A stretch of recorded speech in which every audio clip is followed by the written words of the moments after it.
سعودی عرب نے ایران میں اپنا نیا سفیر مقرر کر دیا۔ ایرانی وزیر خارجہ حسین امیر عبدالحیان کا کہنا ہے کہ سعودی عرب نے تہران میں اپنا نیا سفیر تعینات کر دیا ہے۔ ایران میں سعودی عرب کا سفارتخانہ آئندہ چند روز میں کھل جائے گا۔ ایرانی وزیر خارجہ کا کہنا تھا کہ ایران بھی جلد سعودی عرب میں اپنا نیا سفیر تعینات کرے گا۔ دوسری جانب ایران کے وزیر خزانہ احسان خاندوزی کی قیادت میں وفد جدہ پہنچ گیا۔ چین کی ثالثی میں سفارتی تعلقات بحالی کے بعد ایرانی عہدیداران کا یہ پہلا دورہ ہے۔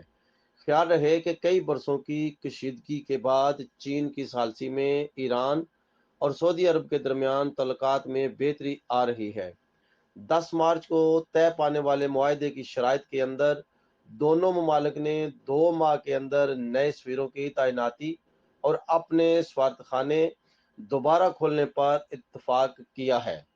واضح رہے کہ سعودی عرب اور ایران نے 2016 کے بعد سفارتی تعلقات کی بحالی کا فیصلہ کیا، جس کے بعد دونوں ممالک کے وزرائے خارجہ کی ملاقات بھی ہو چکی ہے، جبکہ ایرانی صدر نے سعودی فرمانروا شاہ سلمان کی جانب سے دورہ سعودیہ کی دعوت بھی قبول کی ہے۔